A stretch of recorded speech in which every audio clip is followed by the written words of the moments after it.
for Hadani, who scores. Oh, yes. Shot is blocked. El Neni, yes.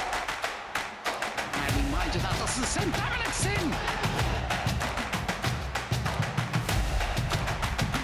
A shot and it's in, and it's Nassim Shadley. Carlinhos, and there it is. Right to me, the chance for Saban. Is that 2-0? It just becomes harder and for her. Oh, a deflection. Fabio Lima.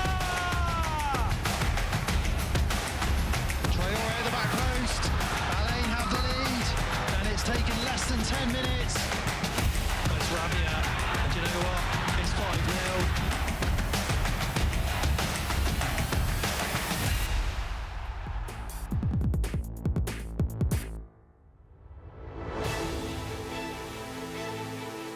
Hello everyone and welcome to Final Score, a very special Final Score because finally we know who our ADNOC Pro League champions are this season, but there are still plenty of stories and dramas left to be decided before we wrap things up for the end of this season. Lots to talk about tonight, but congratulations to Alain, who will lift the ADNOC Pro League trophy in a week or so's time. Joining me in the studio tonight to go through all the stories and every goal from every match in this ADNOC Pro League week, we have the legend of UAE football, Ibrahim Diaki, and the encyclopedia, walking encyclopedia or running, of the UAE football, Pedro Correa. Before we get into the details, let's just talk about the incredible strength of the ADNOC Pro League as a whole, because here we are, week 24, we've only just found out who the champions are, and all the other stories, third place relegation,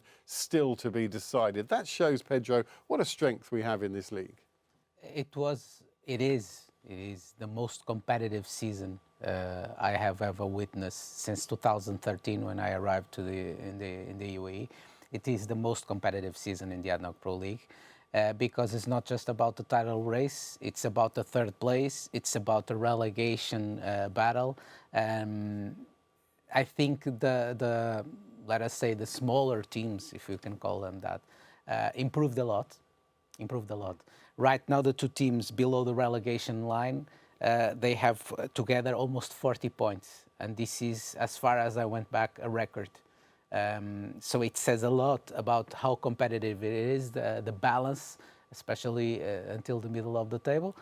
And of course, the title race was neck-on-neck race until the end. So, and also the quality on the pitch has improved quite a lot. Ibrahim, from when you were playing and winning titles in the top division in the Pro League, there would always seem to be quite a gap, didn't there, between the teams that were winning the titles and everybody else. But that gap seems to be much closer these days.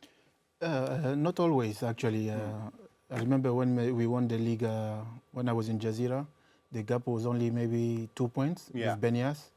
So, but definitely this season was, as Pedro mentioned, one of the most the toughest and stronger ADNOC league, and I think the teams, they did very well. Many teams, they were fighting. We saw a lot of competitiveness and a lot of engagement. So it wasn't easy. It was Alain had a good run, Shabab Al Ahli also. So, but Alain decided to prove that their supremacy, and they did it in a great way. In great fashion indeed. Okay, let's look at some stats then. Pedro's favourite bit before we get into the nitty-gritty of the matches and the goals themselves. These two have been the faces that we've had pretty much since match week one. Top scorer Laba scored again in their what turned out to be their championship-winning match this week. We'll go into that. He's still the top scorer, top assist, Dusan Tadic with Al Wada. They've had an interesting week themselves. 2.8 goals per game. That's gone up slightly. 471 goals we've had in total throughout the season as well, which is fantastic. These are the games we're going to go through tonight, though. Al Jazeera won, Ajman won. That's an important one in the race for third. Banias 2, Al Dhafra 2. Banias now safe from any relegation worries. You wouldn't have thought that about 6 weeks ago. Al Dhafra still in trouble. Dibba winning out of the relegation zone. 2-1 against Al Batay. Al Batay in trouble. Kalba 0, Corfa 0. Al Wasl with a late winner against Al Wada. We'll talk about what that means as well. Shabab Al Ahli won at home, but it still didn't stop Al Ain from claiming the league title. They won 5-0 at Sharjah, at the Sharjah Stadium. What a game that was. What a coronation it turned out to be for them as well, because the biggest story of the week is certainly the fact that Al Ain are the champions. Welcome to game week 24 of the Adnot Pro League. Al Ain, they sit top of the table and they can clinch the title this evening.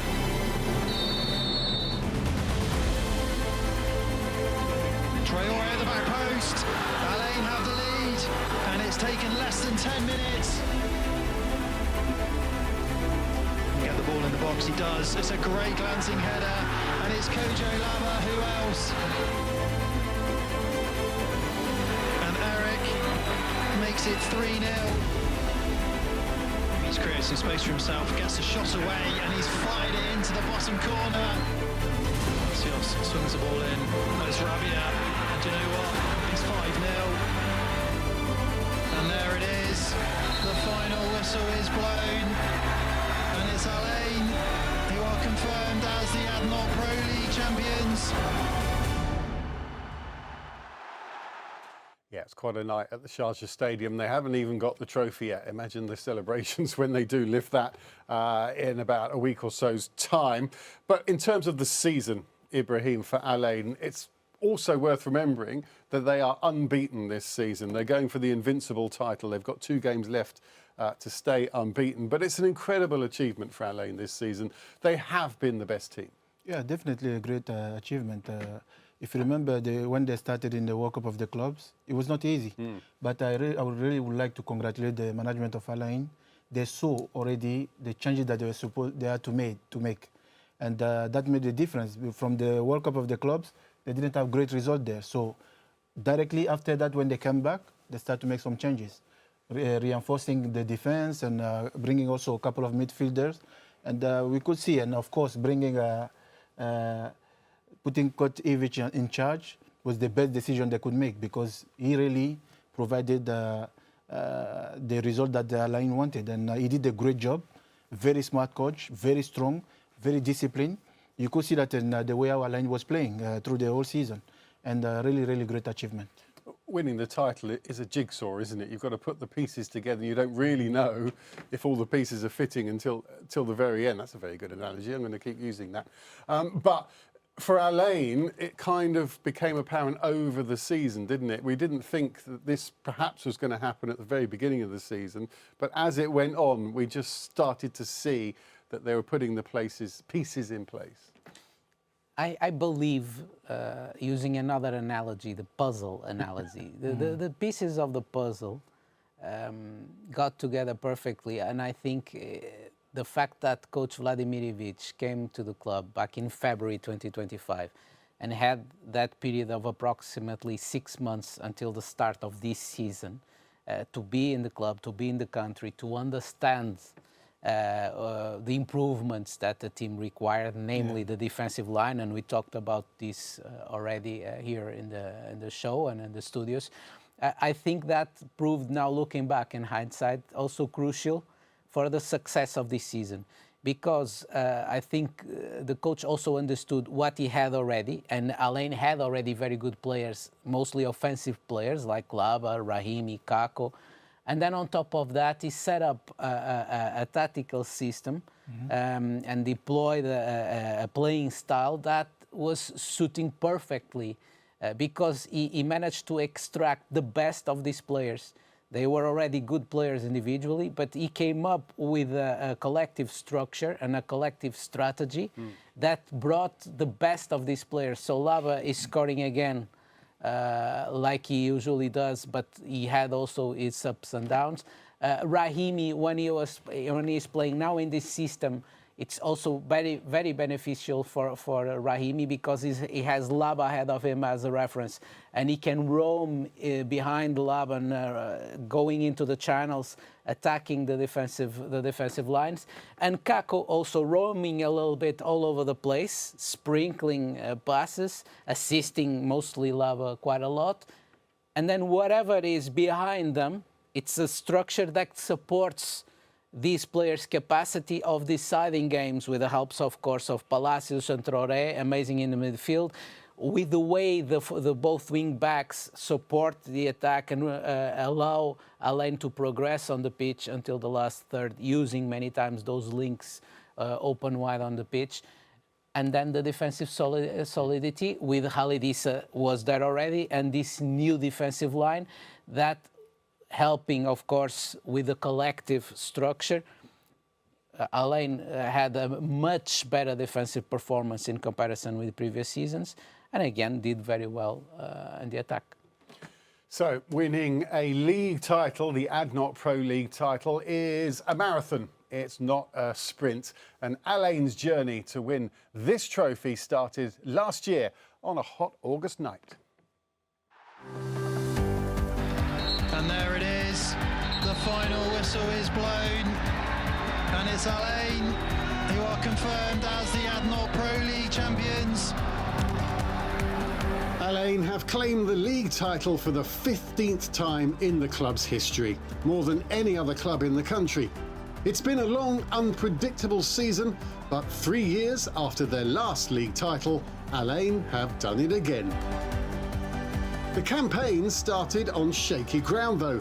Their first match of the league season was in the middle of August, where they needed a late winner to get past Al Batay 2-1. El Hussein Rahimi was needed in match week 2. His very late goal saw Alain just get past Dibba 3-2. But on match day 5, the first sign of their title credentials came with their 1-0 win against the defending champions Shabab Al Ahli. There were draws against Al Wasl, Al Jazeera and Al Wada, who all had title aspirations, but crucially, Alain were never losing matches. As the season moved into the second half, it became a two-horse race between Alain and Shabab Al Ahli. Nothing could separate them for weeks until they met again at the Hazza bin Zayed Stadium in April. Another late winner from Rahimi saw them edge ahead at the top of the table, and they never looked back. Needing just one win in their last 3 fixtures to secure the league trophy, they did it in style at Sharjah. 5 unanswered goals from 5 different players, including Kojo Laba's 23rd of the season. Defeat on penalties to Al Wada in the ADIB Cup final may have been an unexpected disappointment, but they still have the President's Cup final against Al Jazeera to come. Plus, they are 2 league games away from being crowned as invincibles too. It's been a remarkable season from Alain, and under the calm guidance of head coach Vladimir Ivic, they show no signs of slowing down.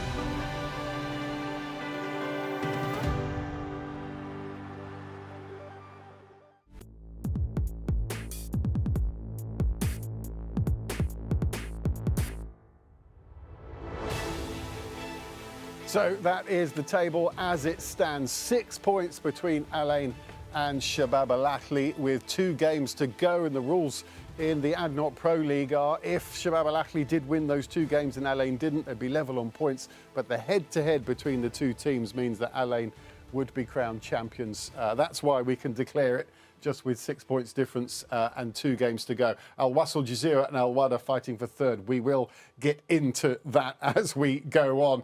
OK, let's get into the games then, and let's go with this coronation match for Alain in the end. A 5-0 win away at Sharjah. We've talked a lot about Alain and how well they've done this season. Let's talk a little bit about Sharjah and how up and down their season has been. And this result was a real blow to them, quite humiliating in their own back garden. Yeah, they had a roller coaster of up and down, you know, performances. And I mean, a team like Sharjah is really a bit disappointing from my side. to see the way how they're playing, because it's a great team, very well respected team in the ADNOC Pro League, but their late performances are a bit strange. It's difficult to understand that a team like Sharjah, with a great coach like Moraes, they're doing this type of result. And as I say, the stability in the team is not there. If you see the game that they played against El Wasel, when they won there, that was different, completely different Sharjah. And then the following week, you see again a different, completely performance from Sharjah. And I think the players need to take more responsibility. And as the word that the coach used last time, he said commitment. Commitment is the right word. Each player needs to do their best to fight to make sure Sharjah can stay on the top. Because looking at these 5 goals going in, one side is, yes, they were playing the now champions, Al Ain, unbeaten all season, they're extraordinary. But a lot of the goals, you'd argue most of those goals defensively, they could have stopped those chances. Yeah, but it was a very early lead, and then I think also psychologically, Sharjah's team is shaken. And Ibrahim was saying, and I agree, from match to match. I've watched Sharjah matches this season. It's from the first half to the second half. It's different. So we never know if it is Dr. Jekyll or Mr. Hyde coming into play. Again, as I said about Al Ain, the fact that Coach Vladimirovic came middle of last season, February. Now the fact that Coach José Moraes is in charge since approximately the middle of the season might be an added value for Sharjah to regroup, to understand what signings they need to do, who are the players that they need to let go, and to have a next season better than this one. As I said before, I think the fact that they had a long run with a coach like Coach Cosman also has a weight. I'm not saying it's just because of that, obviously, but it has a strong weight on also what's happening in Sharjah, because it's a little bit, with all due differences, what happened with Manchester United since Sir Alex left. It's a long reign with a charismatic coach, a very unique coach in the country, the most decorated coach in the country, national team coach right now. And once he left, whomever would come after would eventually struggle. But these are also the types of challenges a club must face and overcome to then get back on track. And I think Sharjah can perfectly do it. Yeah, absolutely. You'd hope they come back stronger next season. But it was all about Al Ain on the night, a night that Sharjah will want to forget, and they'll want this season to move on as quickly as possible. But for Al Ain, it's the beginning of their league celebrations, and after the final whistle, we managed to get a few words with key player Eric Jorgens and the boss, Vladimir Ivic. It's an amazing feeling, because it's something that we wait a long period to happen. Fortunately, coming in this moment that we celebrate after a long year. Congrats to my players, because it's because of them. They did an amazing job. They work very, very hard, and I'm very, very proud because of them. Of course, congrats to all our fans, all people who work in the club, because it's a job that they did all together. And one more time, congratulations. Now, you came across mid last season, and we've seen a huge transformation this season. What were the key things that you focused on? You know, when we start to work previous year, when we arrived here in February, was not easy. It was very, very difficult inside the dressing room. It's look at like that they lost confidence. You know, it's hard work that we did step by step to change some things. We changed some players in the June. Of course, and these players, new guys who came, they help us. A lot of new guys, a lot of young players who come in from the under 21. They become to be players of the lineup, and just to tell that it was difficult, but now in this moment, very nice feeling, and you know, very, very proud for them. I mean, it's an incredible achievement being an unbeaten in the league so far. Yes, there's 2 games to go, but in your personal opinion, what's the difference between Elaine and the rest of the league right now? You know, if we speak now and if you go in transfer market and you see the value of the teams, we are in the 6th position. Just hard work. And believe in these guys that they can be better, daily work, inside the pitch, outside of the pitch, and support to them in some difficult moments. This is the key. This is the key that I can tell that we change, and they were very, very disciplined in decision how we want to play, why we want to play like this, what they need to do. In the both way when we play, and a lot of video, a lot of corrections during the year, and this is what we did. So 1 trophy down here tonight, you've got 1 more to go. What key positives would you take from tonight's game and the rest of the season into that cup final? I believe that they showed themselves today, and we deserve this victory. We play very, very good. Like in the previous game that we missed 1 trophy, because in this game could be the same result like today. But when you go in the penalty serial, you sometimes need unlucky. But again, we have 2 games more. We want to finish these 2 games on the best way to win these 2 games. I hope that our stadium will be full in the next 2 games, because I'm sure that our fans will know how to celebrate with us, and we're waiting for them to come to be together, to be part of this celebration. That it's very important for all of us, and after these 2 games we will start to think about the final of the President Cup. Well, I'm sure with the support you had here tonight, travelling all the way from Elaine to Sharjah, we had a small taste of the celebrations that you'll have back at home at the Hazard bin Zayed Stadium. Celebrate start now, and our fans, I'm sure that they know how to celebrate, and they will do it. And one more time, congrats to them. You can celebrate from tonight. Was lucky for me, for myself. Was in the beginning difficult season with injury, and but thanks God, with work, with attitude, always with love, dedication. Thanks God for the champion to be part of this team, and also for this happy night. And of course, on this happy evening, you claimed a goal. Yeah, exactly. It's like for myself, for my heart, it's like answer to like motivation, continue work, and thanks God. Also, I pressure too much myself to be in the best shape, and because I want to give the best for Sheikh Haza, for Sheikh Sultan.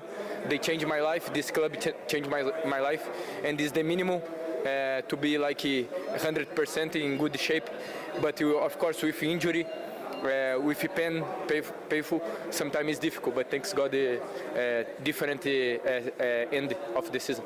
And just to the fans and perhaps the management, what does it mean to you personally to wear the Elaine badge? Like Alain, always you need to fight to take trophies, and you saw our fans deserve it.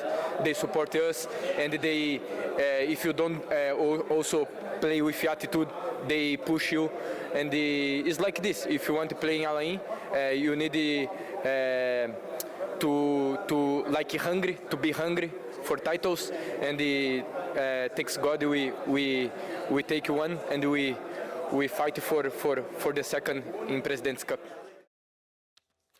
Our very own Amy Gillingham there asking the questions. Eric Jorgens, vital to Alain this season, and he has been there for a number of seasons. He's really part of the rejuvenation of the club. But Vladimir Ivic first there. Again, we're seeing smiles from him. We haven't seen them all season. He's obviously feeling a bit of the pressure coming off now that he has won the league title. A lot of things he said there were fascinating. He used the word hard work quite a lot. He also expressed that when he arrived at the club, he sensed the confidence wasn't there, and that's what he needed to change. Yeah, as he said perfectly.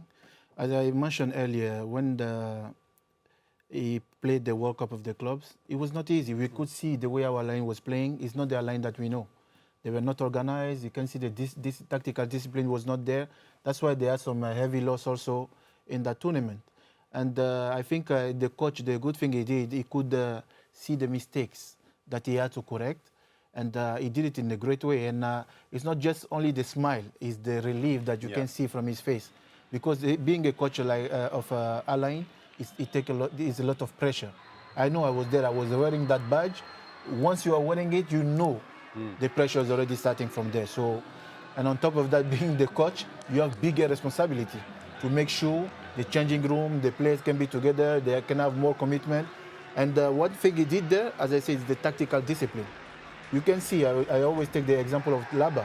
He's the top scorer of the ADNOC Pro League, but he was still leaving his position to come to defend sometime. That's the sacrifice he was doing for the team, and he was working well. But this comes from the character and the personality of the coach to explain to the players, okay, I know you are very important in front there, but I will need you for this game tactically to drop back. And the whole team, you can see the way how Eric even is, what he's saying, that they have a group. The team spirit is there, the commitment is there, the dedication is there, and that's the result. We talked about it, Pedro, during our live coverage of that match. That Alain is a football town. It's a football city. Everything is centred around the Hazza bin Zayed Stadium. So to find the right manager to come to slot in there is obviously very difficult. They just picked exactly the right person. And again, the time that was given. Because imagine if the coach would have come in the beginning of the season, of this season, you would not have time to adapt. You would have to start going from the very start. In this case, he had those 6 months last season to adapt to the country, to adapt to Alain, because of course it's a very big responsibility to coach Alain. Alain is the most decorated club in the country, so you have that legacy behind you for good and bad. But mostly you need to understand that. I think it's easier, I believe it's easier to understand that a little bit of the pressure because the season was already going and it was already more than mid of the season. Alain was not directly involved in the title fight, so he had that time without the usual pressure to adapt, to understand where he was, to understand what he needed to change in terms of the squad. And the coach has all the credits on that because along with the management, I think everyone understood what needed to change. They operated the changes and here we are. And I think the expectation from the fans were very high because 2 years before that, I think Alain was a champion of Asia. So when he came, 2 years later, it was not easy. People are expecting him to do really great result. And he really did that. He put that confidence into the team. And every game, single game, Alain was performing week after week. They did great games. Now, as we often say, Alain have a huge squad full of talented players, but we have asked Ibrahim and Pedro to pick their top 5 Alain players of the season. A very difficult task. This is just a final score top 5. This isn't official by any means, but this is what you've chosen. Let's have a look then at your top 5 players for Alain for the season, and perhaps you can quickly sort of tell us what they've done and what they've provided. Let's have a look then at the top 5. These are the top 5 players for Alain.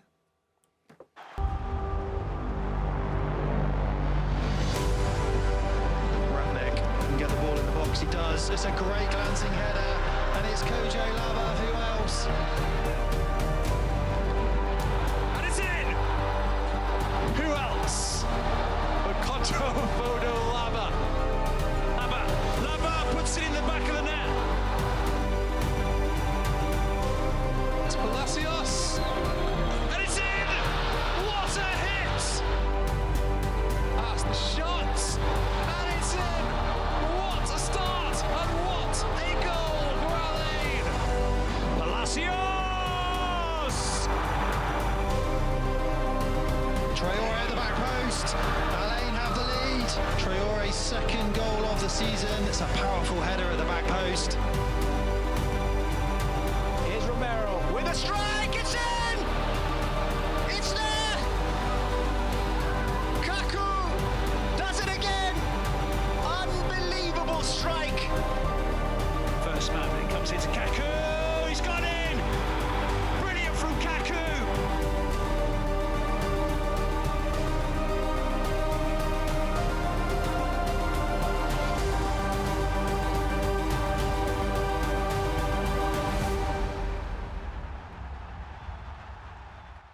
Okay, so those are the top 5 players. Laba, Palacios, Traore, Kaku, Issa, all fantastic players. If there was one out of that 5 that you could pick for it's Palacios for you. Palacios, definitely.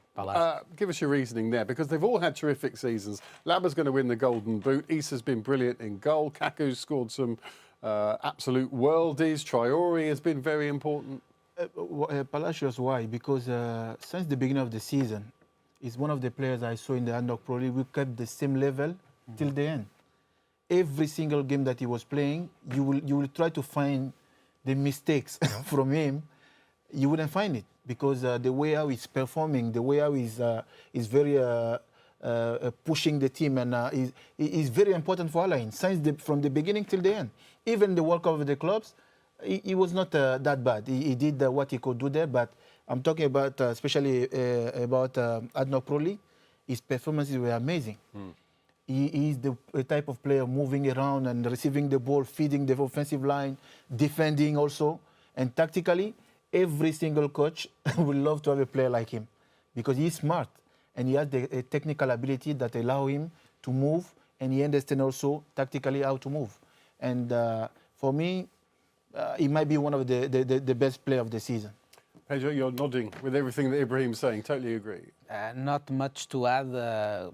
Very consistent at a very high level.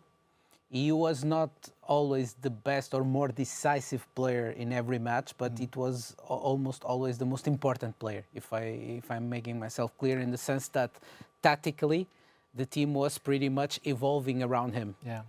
And a very important role also for Traore as his wingman, because Traore in the midfield also complemented Palacios quite a lot in covering a huge amount of ground, because many times the expenses of that midfield battle were on the shoulders of Palacios and Traore. And as Palacios had a slightly more offensive role in that box-to-box role in the midfield, Traore had to help and run quite a lot, also to protect and to defend. So it's a great season for Palacios. Now, we also asked them to come up with another top 5 list. This is for Alain's goals of the season. Expect Palacios to turn up more than once. I am, anyway. These are Alain's top 5 goals.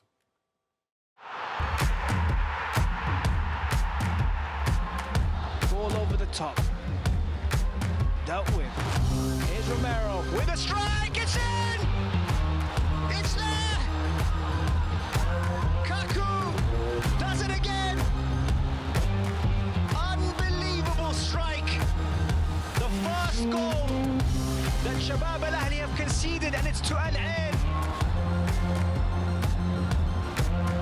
He's going here. What a goal! What a goal! Hussein Rahimi becomes the hero. From the deflation of a disallowed goal to the instant elation. Eric. 2 to aim at, can't beat the first man, but it comes into Kaku. He's gone in! Brilliant from Kaku. The deadlock has been broken. His 4th of the season. In these last few moments, Palacios. And it's in! What a hit! What a hit! That man again! Palacios!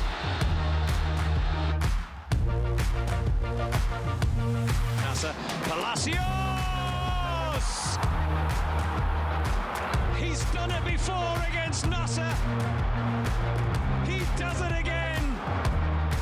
Vamos is the cry from Matias Palacios. All pretty special, aren't they? Go on then, pick one of them. I mean, you've got a couple of brilliant ones from Kaku in terms of the skill involved in it. But I would argue El Hussein Rahimi's perhaps would edge it for the importance of it on the night, and in terms of the league, I don't know. It's up to you. But I would like to add also, honestly, Rahimi, Soufiane. But he had some couple of injuries in the season, but he was very important for Alain through the season. And I think Kaku, what an amazing playmaker, I will call him, because even if the coach sometimes is using him on the wing side, but he's very smart. He can sometimes come into the midfield, receive the ball, and try to feed the offensive line. And Alain, in general, the entire team, they did a great season. So you cannot, the only one we can really pick to say that he is really the one was definitely Palacios. But in general, from the coach, the people who are coming from the bench, everyone did what they're supposed to do, and that was the result. Okay, we have to move on, but can you pick a goal, Pedro? I can pick three for different reasons that I will explain. Hussein Brahimi's goal against Shabab Al Ahli, I agree with you, is the most important one in terms of what it meant. I think in terms of symbolic terms, Kaku's goal against Shabab Al Ahli at Rashid Stadium, I think it's, looking back in hindsight, it's the beginning of feeling like Alain could do something special this season. The most beautiful one for me, it's Palacios against Wahda. That hit from outside, it's the most beautiful one. Okay, well, let's leave the celebrations for Alain a couple more match days before we can see them lift the trophy. We'll talk about them more. Let's move on then to the rest of the games. And let's talk about second place and Shabab Al Ahli, who have had a remarkable season, and they're kind of getting glossed over because Alain are getting all the plaudits. They beat Al Nassr in a Dubai derby, 2-1, the same night that Alain were beating Sharjah 5-0. Shabab Al Ahli knew the chances by this point of winning the league were slim, but they still did the job. Look at their form this season. 17 wins, 5 draws, only 2 defeats, and that was to Alain twice. Best attack and best defense on top of that. And this means credit to Shabab Al Ahli because they are a good competitor in the league this season again. Even though they have not won it, they are a tough competitor. And they provide even bigger value to what Alain did because of the way Shabab Al Ahli fought for the title. And in this match, a very balanced match, a typical Dubai derby, a very heated encounter. I will be rewatching this match throughout the summer because it was a good match, very competitive, both teams wanting to win. In the end, victory small to Shabab Al Ahli, could have gone the other way. It was very balanced, very competitive. Also, congratulations to Al Nassr in this match because they also played a very good match here. Yeah, Ibrahim, as Pedro says there, the reason the title race was so exciting wasn't just Alain, it was because of Shabab Al Ahli as well, whose defence of their title they won last year has been excellent. You know, Graham, I would like to, even if they're not champion, congratulate Paulo Sousa. He put a really tough team there, strong team there, to make the ADNOC Pro League more interesting. Because the run that Shabab Al Ahli had this season was really remarkable. At the end, Alain showed more the supremacy because they had the quality, they had the more, dedication and commitment. Because that game, what they play against Shabab Al Ahli in Alain, this is where I know Pedro says the first game in Shabab Al Ahli, but I think the confirmation of the winning of the Alain title was against Shabab Al Ahli. But even that, the game that Shabab Al Ahli did, amazing. But Alain were more, they show more superiority and they could make the difference. But the work that has been done by Paulo Sousa, really remarkable. He should not be disappointed. The future of Al Ahli is still bright. Shabab Al Ahli is still bright. Yeah. And I'm sure they will represent United Arab Emirates in the Asian stage in the right way. So that means then we know who's going to finish first and second in the league. That is now confirmed. But before the end of the season, there is plenty more drama to come because we still don't know who's going to finish in that all-important and lucrative third place in the league. And of course, who's going to go down?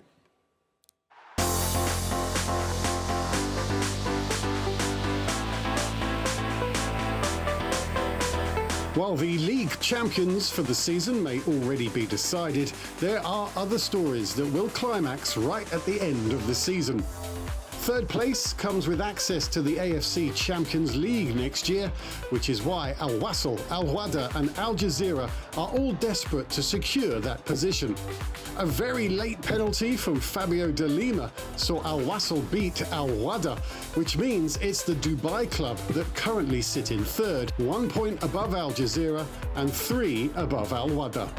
Al Jazeera had been trending towards third spot with a late season surge, but defeat to Al Nassr was followed by a draw at Ajman, which has opened the door for Al Wahda and Al Wasl to get back into contention. Al Jazeera and Al Wasl go head-to-head in the penultimate round of the season, so this drama looks likely to be resolved on the final day. And the same can be said for the relegation battle. Mathematically, 5 teams are still in danger of the drop, but Sharjah and Kalba probably need just a point in 2 games to officially have survived. Banias had been bottom for months, but they have truly turned their fortunes around with a run of 3 unbeaten games. Their point against Al Dhafra this week ensured they will be in the top flight next season. So it looks set to be between Dibba, Al Dhafra and Al Batay. Al Dhafra ended a terrible run with that point against Banias, but Dibba's fight for survival has taken a bigger positive turn. 6 points in their last 4 games might not seem a lot, but it's lifted them out of the relegation zone by a point. With just 4 wins all season, Al Batay now sit bottom off the back of 2 straight defeats. Both Al Dhafra and Dibba have to face the champions Al Ain before the end of the season, while Al Batay end their season against Shabab Al Ahli. 2 will go down, but who they will be is still in the hands of the players and the clubs themselves.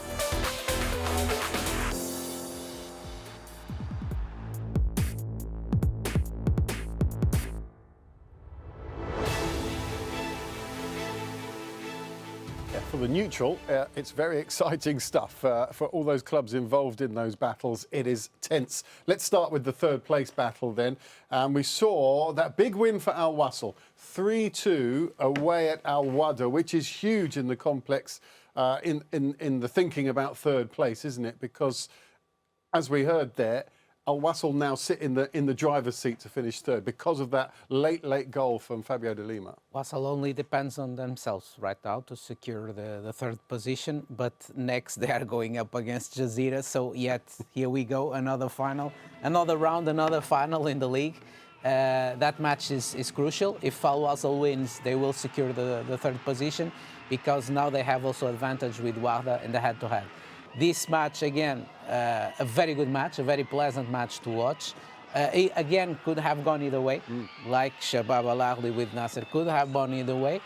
Victory smile to Al Wasl, also credit for them on that. But now against Jazeera, it's a very important match. For Al Wahda, things are a little bit more complicated, but the fact that Jazeera and Wasl are playing in this next round still gives them a slight chance. And for Al Wahda, they've come off the back of that dramatic ADIB Cup final win.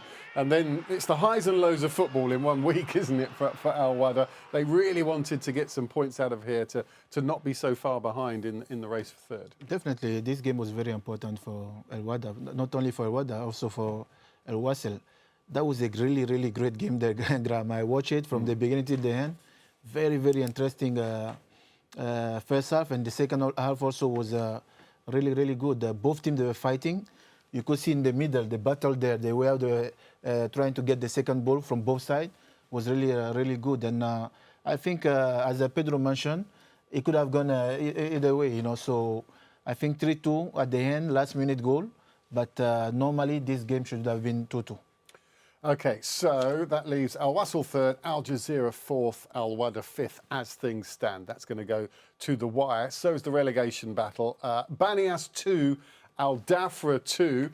Fantastic for Banias. They now are officially safe. And as we said there, they were bottom for a long time and looked a bit desperate there. But they have clawed their way out of trouble. For Al Dhafra, it's a point which ends a really bad run for them, but they are second from bottom. Another very entertaining encounter. I was there for commentary, and it was a crazy match in a good sense. Dhafra took the lead in the first minute. The first minute, people were still sitting, and Dhafra was already ahead. Most of the control belonged to Banias throughout the night, but Dhafra managed to get ahead once, then to make it 2-1. a very good match by Karim El Barkawi. Not just the 2 goals, but the way he played up front for Dafra, leading them not just as a captain with the armband, but also leading them by example and technically. It was a very good match. In the end, small mistakes in the back provided this outcome to the match. Much better for Banias than for Dafra, who had said that a home draw for Banias would be a good result, but it is. It is a good result. And Dafra now is in trouble after a very good start of the season. Let's see what the next 2 rounds will bring. Yeah, a draw at home for Banias, as Pedro said, normally wouldn't be great, but it does mean they are officially safe. What a job Daniel Isaila's done at Banias. You know, Graham, at this stage, every single points are very important. You know, you can see that the battle there in the relegation zone is really tough. So I think 1 point in Banias field, they cannot complain. They will just take it because, especially playing against a team like Al Dafra, it's not easy. They have a great squad, even if they're not doing well, but still they're the type of team that can make the difference anytime. They had some great run in the beginning of the season, but at the end, you know, it's the ADNOC Pro League. The competitiveness is really high. So I think the draw, both teams, they deserve that because from both sides, from the beginning of the till the end, we had a great intensity and great dynamic also. And I think 2-2 is very well deserved for both teams. For Banias, the goals were Niakate and Chadli. But for Al Dafra, both the goals came from Karim El Bakari, who is our player of the week as well. If there's one person that's going to keep Al Dafra in the ADNOC Pro League, it may well be this man. Well, a very good forward. He's not a typical striker. As a forward with mobility. He's not very strong physically, but he's very smart in his movements. And when he's properly fed, he's deadly. He has 10 goals up to his tally in a team that is now, unfortunately for Dafra, fighting to avoid the relegation. He had a period where he was injured around December and January when he participated with the Moroccan national team and in the cup, in the Asian Cup. It's a player with a very good quality. Honestly, I did not know him before he joined Dafra, but I'm very well impressed with what he's doing, not just in this particular match, but in the whole season for Dafra. He's the type of player, Ibrahim, that just takes the game himself, doesn't he? He just won't lose. He just has to do it. He puts everything into the match. Yeah, of course, he takes responsibility. Yeah. That's the type of player Dafra need also. And technically, he's very good. He's comfortable. He can go 1v1. And he's not only the type of player who will be selfish. He's not selfish at all. He's trying to give his best for the team. And sometimes you can see, even when he's in front of the goal, he tries to find the last pass for his teammate to finish the action. So really, really, as Pedro mentioned, I really respect the type of players like him, and he has great quality.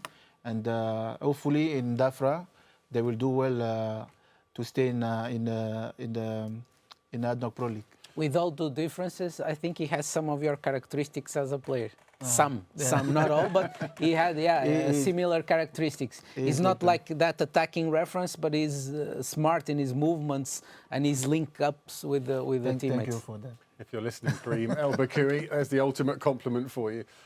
You have some of the characteristics of Ibrahim Diaki. Don't we all wish that? Now, let's move on. If there is one game in the relegation battle that really put the cat amongst the pigeons, it's Dibba 2, Albertay 1. The result means Dibba have now won 2 in their last 4. They are off the bottom of the table. They are out of the relegation zone by a point. Albertay now go bottom. This is why it's so tight. If there's any reason why the relegation battle is tighter than ever, it's this result. For people with heart problems, it's complicated because this is tough. Might be a fairy tale story here for Dibba. Because now Dibba, not only they got out of the relegation zone, they only depend on themselves to save themselves from relegation. Now they have a tough match against Ajman home, and if they win, eventually they can confirm staying in the ADNOC Pro League, which is always very hard for any team coming from the first division, being promoted from the first division. And if that happens, it's a fairy tale story. Another fairy tale story this season in the ADNOC Pro League. And for Albertay, though, Ibrahim, this is trouble now for them, isn't it? 2 defeats in a row, just when they can't afford 2 defeats in a row. Yeah, you know, Graham, you remember I said in the second round especially, every single point are very important. You have to do less mistake. You have to fight for every point. And I think Bataya, they've been trying. They did a lot of draws when I check many games that they've played. And I think with the level of ADNOC Pro League, it's not easy. You have to fight for every single game. And I think some couple of games, they couldn't understand exactly how to tactically manage the game. And it went wrong for them. But there is still 2 games to go. The battle in relegation zone is still open. Yeah. So everything is possible. And I think they have the squad, they have the players who can change that situation. OK, let's move on. Couple of games to go. Ajman 1, Al Jazeera 1. Ajman are very comfortable. You know, they can start packing their suitcases for their summer holidays. They've had a good, solid season. They'll finish middle of the table. For Al Jazeera, though, you know, 3 or 4 weeks ago, Al Jazeera looked the team destined to finish third. But the wheels haven't come off, but they're a bit rocky at the moment, aren't they? 1 win in their last 3, just when they don't need this to happen. Because it's the curious case of Ajman. Yeah. Ajman is a very particular place to play, especially at Ajman, of course. And this can happen to any team. It happened to Jazeera. Jazeera has been coming from a good run lately. Because imagine, Ajman has 23 goals scored. Is with Bataya both the worst the offensive performances in the league. So many times their matches end narrow wins, narrow losses, draws. So it's a very complicated team to play against, mostly in Ajman. And this is historically, but even more lately with Goran Tusvedžić coaching the team. I have always said that Ajman, Graham, I can tell you, one of the toughest teams to play against. They don't give up. From the beginning till the end, they will keep the same range. And on top of that, they have a really strong offensive line. The way how they move, the way how they do the combination in front is very difficult. And on top of that, the quick transition that they're having, they do it very well. And once they lose the ball, they can come back quickly to stay in block, wait, then receive. When they counter the ball, they play very fast out. And I think Jazeera couldn't manage that correctly, and it made it difficult for them. So a draw, a point for Al Jazeera, leaves them in 4th, 1 point behind Al Wasl in 3rd. We will obviously be following the 3rd place drama right till the end. Last game tonight, our only goalless draw, Kalba 0, Corfacan 0. 2 teams that are okay. Well, Kalba mathematically, I think, could still possibly go down. I don't think it's going to happen. But for Corfacan, they're safe. Very much like Ajman's season. They've just been a thorn in a lot of teams' sides, haven't they? A very competitive match again, because this is also a derby, an Eastern region derby. Again, either team could have won the match, could have gone either way again. I felt like Corfacan was slightly better, slightly. Kalba did very well defensively, managing to keep a clean sheet. Credits on the defensive side for Kalba. In an always very competitive fixture in the ADNOC Pro League. We don't like goalless draws, but it was very competitive. We can give them that. For Corfacan, many injuries throughout the season. They did not have an easy season because they had many injuries, many players, important players absent for quite a long time. Let us see what they will be doing next season. But I think Corfacan having the new coach, Damic Kirke, he is a very good coach. I've trained with him, and when he was in Al-Ain, definitely it will help Corfacan to be better next season. All right then, so that's all the matches wrapped up. Let's look at our team of the week then. These are the players that we think have made the biggest impact this season. Pedro, Ibrahim, glance over these. Palacios seems to be our choice for player of the season perhaps as well, so good to see him there. We've talked about El Berkoui a lot, all the Al-Ain players. Anyone else there that you'd like to just point out just quickly? I think Sultan, goalkeeper Sultan, he has been involved in our team of the week for more than once. His performances sometimes are not regular, and he lacks sometimes a bit of consistency, but he's a very good goalkeeper in general. Also, Seyman Cabral and Marwan Fahad, because they belong to teams who are not directly involved in the top of the table, but they were very important in this particular match of Diba against Bataya. Ibrahim, anybody there that jumps out? Yeah, definitely. Omar Krebin. The consistency is providing for El Wada every single game is really remarkable. Yeah. And with his leadership, being the captain of the team, every time when he's in the field, you can feel his presence. And this is something that's to be respected. And of course, Palacios, we already spoke about him. What an amazing player.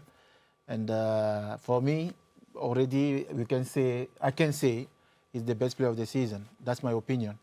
And of course, Traore and also Coach Ivic, the tactic that he put against Sharjah to win 5-0 was really great.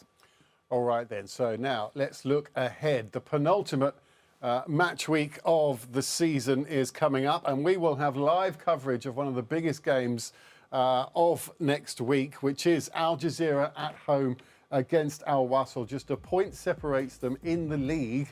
And they are both trying to finish third. Third place, of course, comes with Asian Champions League football next season, and a bit of glory and a bit of pride to go with it as well. We will have live coverage for you on Monday night, but these are the games, all the games in match weeks 25. Most of them, or 4 of them, are on Sunday. Shabab Al Ahli away at Banias. Shabab Al Ahli will finish second. Banias now comfortable. Both of those teams can have a bit of fun, if anything.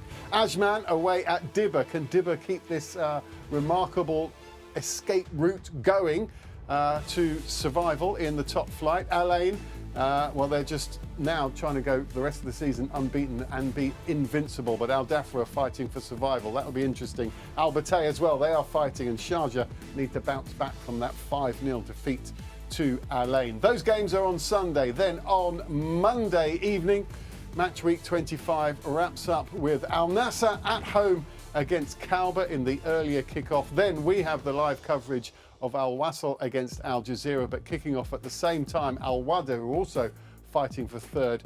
They are away at Corfacan. And there we go. That's a mammoth final score. Thoroughly enjoyable. But we still have lots to look forward to. Ibrahim, thank you. Thank you. Pedro, thank you. Thank you. And thank you to you for watching as well. We'll see you for live coverage of Al Wasl against Al Wada. But the stories continue, the drama will continue to the end of the season. But one thing we do know for now, congratulations, Al Ain, the champions.